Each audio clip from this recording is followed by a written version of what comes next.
आज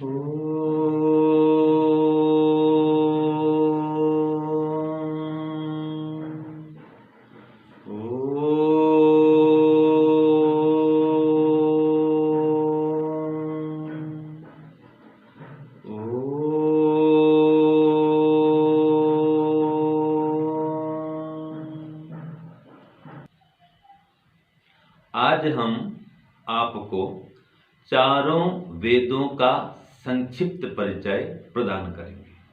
ये कहना चाहिए चतुर्वेद सारांश।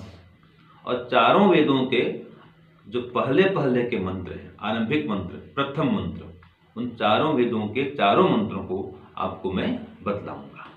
ओम अग्निमीळे पुरोहितम् यज्ञस्य देवमृत्विजम्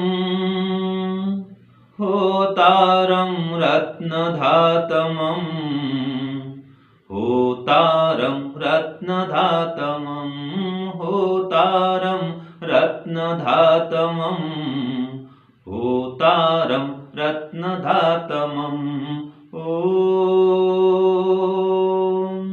बोलेंगे अग्निमीळे पुरोहितम् अग्निमीळे पुरोहितम् यज्ञस्य देवमृत्विजम् यज्ञस्य देवमृत्विजम् होतारं रत्नधातमम् होतारं रत्नधातमम् होतारं रत्नधातमम् होतारं रत्नधातमम्।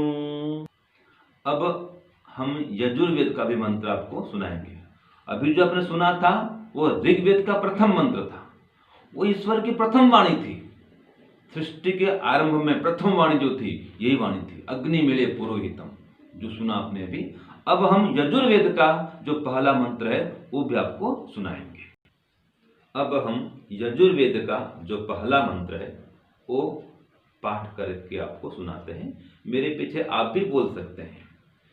ओम ईशेत्वोर्जे त्वा ओम ईशेत्वोर्जे त्वा वायवस्थ देवो वः वायवः देवो वः सविता प्रार्पयतु श्रेष्ठतमाय सविता प्रार्पयतु श्रेष्ठतमाय कर्मण आप्यायध्वमग्न्या कर्मण आप्यायध्वमग्न्या इन्द्राय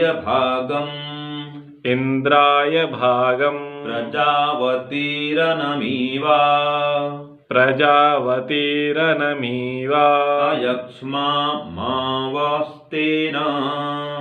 अयक्ष्मामावस्तेन ईशत माघशंसो ईशत माघशंसो ध्रुवा अस्मिन्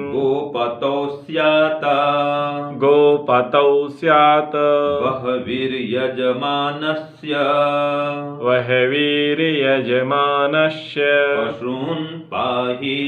पशून् पाहि।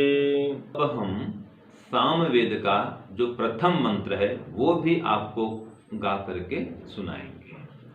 एक बार मैं बोलूंगा, एक बार आप बोलेंगे। ओम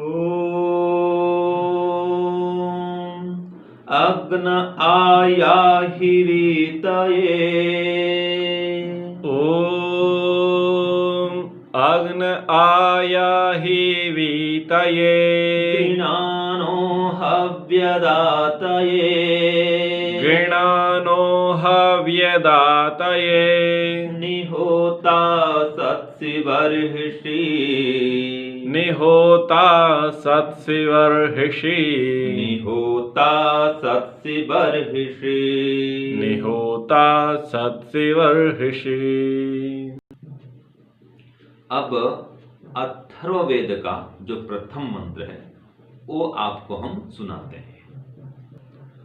ओम ये त्रिशप्तः पर्यन्ति ओम ये सप्ताह पर्यन्ति विश्वारूपाणि बिभ्रतः विश्वारूपाणि बिभ्रतः वाचस्पतिर्बलां तेषां वाचस्पतिर्बलां तेषां तन्वो अद्य दधातु मे तन्वो अद्य दधातु मे तन्वो अद्य दधातु मे।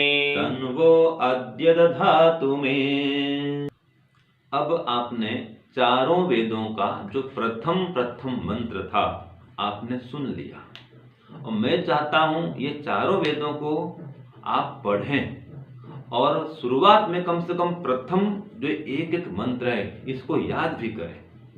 तो अब हम आपको चारों वेदों का पूरा परिचय संक्षेप में प्रदान करेंगे। अब हम आपको ऋग्वेद का परिचय प्रदान करते हैं कि ऋग्वेद में 10,552 मंत्र है और महर्षि स्वामी दयानंद ने यहाँ पर उन्होंने 10,589 मंत्र बतलाया है। उन्होंने गणना की है प्रत्येक मंडल के हिसाब से, तो वो भी एक गणना है 10,589 मंत्र, और ये भी एक गणना है कि 10,552 मंत्र। तो कहीं कहीं पर जो मंत्र डबल हो गए हैं उसको यहाँ पर संक्षेप करके 10,552 कर दिया गया है, और मंडलवार जो हम देखें तो 10,589 मंत्र आते हैं। तो ये ऋग्वेद जो है इसका विषय क्या है? ज्ञान है। और जो इसका उपवेद है अर्थात जो इसको खोलता है इस ग्रंथ को, वो है आयुर्वेद, जिसमें कि चिकित्सा विद्या है। तो आयुर्वेद इसका उपवेद है, और इसका मुख्य विषय क्या है? ज्ञान। और फिर इसका जो ब्राह्मण ग्रंथ है वो है ऐतरेय ब्राह्मण, अर्थात वेद के मंत्रों को जो विस्तृत रूप से वर्णित करते हैं, व्याख्यान करते हैं, ऋग्वेद के मंत्रों को जो विशेष करके खोलते हैं, ऐसे ग्रंथ ब्राह्मण ग्रंथ कहलाते हैं। ऋग्वेद में 10 मंडल हैं और 1028 सूक्त भी हैं। अब हम यजुर्वेद का देखते हैं परिचय। इसमें 1975 मंत्र हैं, 40 अध्याय है। इसका जो उपवेद है वो धनुर्वेद है। इसका जो ब्राह्मण ग्रंथ है वो शतपथ ब्राह्मण है, और इसका जो विषय है कर्मकांड, अर्थात सब प्रकार के कर्मों का इसमें विधान है। तो अब हम सामवेद का परिचय जानेंगे। इसमें 1875 मंत्र हैं, और इसमें पूर्वार्चिक और उत्तरार्चिक, इसमें 2 आर्चिक है। प्रथम आर्चिक में 6 अध्याय हैं और 6 प्रपाठक हैं। दूसरे आर्चिक में आपको दिखा नहीं पा रहे हैं, लेकिन मैं बोलता हूं उत्तरार्चिक कहलाता है वो। उसमें 21 अध्याय हैं और 9 प्रपाठक हैं। और इसका जो उपवेद है वो गांधर्व वेद है, और जो इसका ब्राह्मण ग्रंथ है वो तांड्य ब्राह्मण है, और जो इसका विषय है वो उपासना का विषय है। हम अथर्ववेद का परिचय प्राप्त करते हैं संक्षेप में कि इसमें 5,977 मंत्र हैं, 20 कांड हैं और 731 इसमें सूत्र हैं। जो इसका उपवेद है वो अर्थवेद है। जो इसका ब्राह्मण ग्रंथ है वो गोपथ ब्राह्मण है, और इसका मुख्य विषय विज्ञान है। ये जो अथर्ववेद है ये वास्तव में ज्ञान विज्ञान से भरा हुआ है, और इसको बहुत लोग क्या कहा देते हैं कि जादू टोना का बोल देते हैं। तो ये कोई जादू टोना वाला कोई ग्रंथ नहीं है, ये तो शिल्पकला से युक्त इसमें सब बातें हैं। तो जो वास्तव में विज्ञान है, साइंस है, वो भरा हुआ है। चिकित्सा शास्त्र भी इसमें है, दवाई की भी इसमें क्या कहते हैं कि उल्लेख मिलता है। ये जो अथर्ववेद है वास्तव में हमारे लिए बहुत ही उपयोगी है। देखिए अग्नि ऋषि इन्होंने ऋग्वेद को प्राप्त किया था ईश्वर से, और इसका एक उपनिषद भी है, उसका नाम है ऐतरेय उपनिषद। ऐतरेय उपनिषद इसके बाद में हम चलते हैं यजुर्वेद का जो ग्रंथ है उसके ऋषि है वायु। तो वायु ऋषि ने यजुर्वेद का ज्ञान प्राप्त किया था ईश्वर से। इसका जो उपनिषद है वो है ईशोपनिषद और बृहदारण्यक उपनिषद। अब हम चलते हैं ऋषि आदित्य के पास में। इन्होंने सामवेद का ज्ञान ईश्वर से प्राप्त किया था। संपूर्ण सामवेद इन्होंने ईश्वर से प्राप्त किया था। और इसके दो उपनिषद हैं, केन उपनिषद और छांदोग्य उपनिषद। अब चलते हैं ऋषि अंगिरा के पास में। इन्होंने अथर्ववेद का ज्ञान ईश्वर से समाधि की अवस्था में प्राप्त किया था। और इसके दो उपनिषद हैं, मुंडक उपनिषद और प्रश्नोपनिषद। अब चारों वेदों के 6 अंग भी हैं। जैसे कि शरीर में हम देखते हैं कई प्रकार के अंग हैं, आंख, कान, हाथ, पैर आदि। इसी प्रकार से वेद के भी कई अंग हैं। तो वो कितने अंग हैं? 6 अंग हैं। आपको बतलाते हैं। सबसे पहला है शिक्षा, दूसरा है कल्प, तीसरा है निरुक्त, चौथा है व्याकरण, पांचवा है ज्योतिष और छठा है छंद। तो ये 6 वेदांग हैं।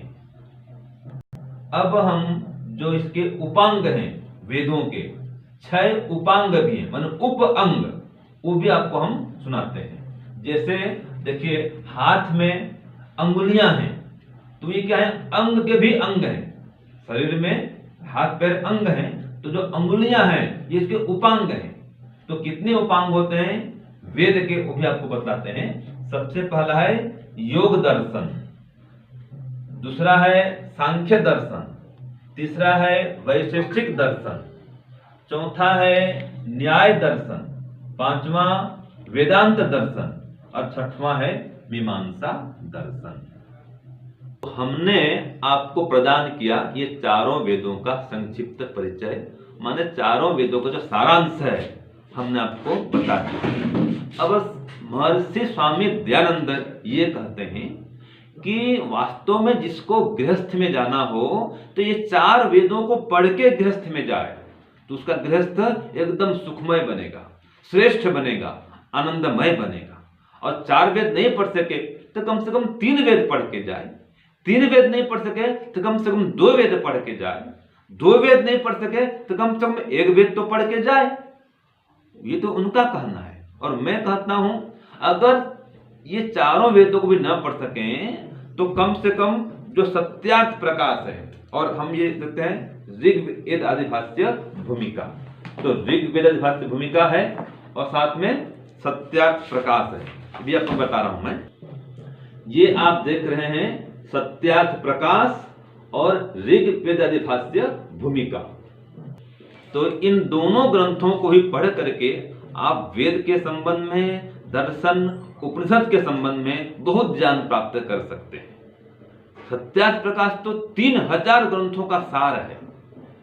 और जो ऋग्वेद आदिभाष्य भूमिका है इसमें वेदों का परिचय दिया है कि वेदों में क्या क्या विषय हैं, ये बतला दिया गया है। तो जो चारों वेद को नहीं पढ़ सके तो कम से कम सत्यार्थ प्रकाश और ये ऋग्वेद आदिभाष्य भूमिका, इन दोनों को पढ़ के भी वो गृहस्थ में जाए तो उसका जीवन सुखमय बनेगा। तो इसमें एक छोटी कहानी भी है, मैं आपको बता दे रहा हूं। एक मित्र था, गांव में रहता था, उसका एक मित्र मुंबई में था, शहर में।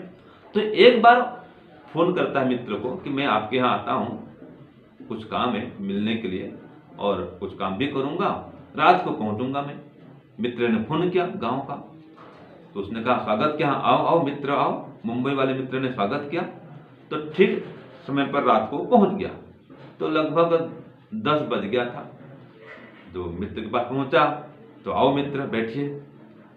तो हाथ पैर धुलाया, फिर पूछता है भोजन करना है? हाँ भोजन तो करना है, भूख लगी है। अच्छा अच्छा, तो ऐसा है मैं जो रोटी बनाता हूँ बहुत बड़ी बड़ी रोटी बनाता हूँ। अलंकारिक कथन है तो आपको आनंद भी आएगा। तो उस मित्र ने कहा, मुंबई वाले मित्र ने, मेरी 4 रोटी 4 हाथी खा जाए ऐसी रोटी मेरी होती है, तो क्या आप 4 रोटी खा लेंगे? नहीं भाई, इतनी रोटी बड़ी मैं कैसे खाऊंगा, मैं तो कम खाऊंगा ना। तो ठीक है कम खाना, लेकिन मेरी 3 रोटी 3 भैंस खा जाए, इतनी बड़ी रोटी करता हूँ। अच्छा, फिर तो मैं 3 रोटी नहीं खा पाऊंगा, चलो 2 खा लूंगा। अरे मेरी 2 रोटी भी 2 बकरी खा जाए। मैंने कहा ठीक है भाई, चलो 1 रोटी कम से कम खिला दो। तो बोलता है भाई 1 रोटी के लिए क्या मैं गैस चालू करूं, क्या आटा गूंथूं, क्या बनाऊं, चलो चलते हैं होटल में। तो ये बात इसलिए कहा मैंने कि 4 वेद नहीं पढ़ सकते, 3 तो पढ़े, 2 तो पढ़े, 1 तो पढ़े और 1 भी नहीं पढ़ सकते हैं, इसका उपाय क्या? बस वही बात है, चलो कोई बात नहीं, इतने बड़े 4 वेद नहीं पढ़ सकते हैं तो कम से कम सत्यार्थ प्रकाश तो पढ़ लें, ऋग वेद आदि भाषा भूमिका तो पढ़ लें और फिर गृहस्थ में जाए। तो गृहस्थ में जाए अथवा कोई गृहस्थ में न भी जाए, ब्रह्मचारी रहे, तो भी उसके लिए इनका स्वाध्याय अत्यंत ही अनिवार्य है।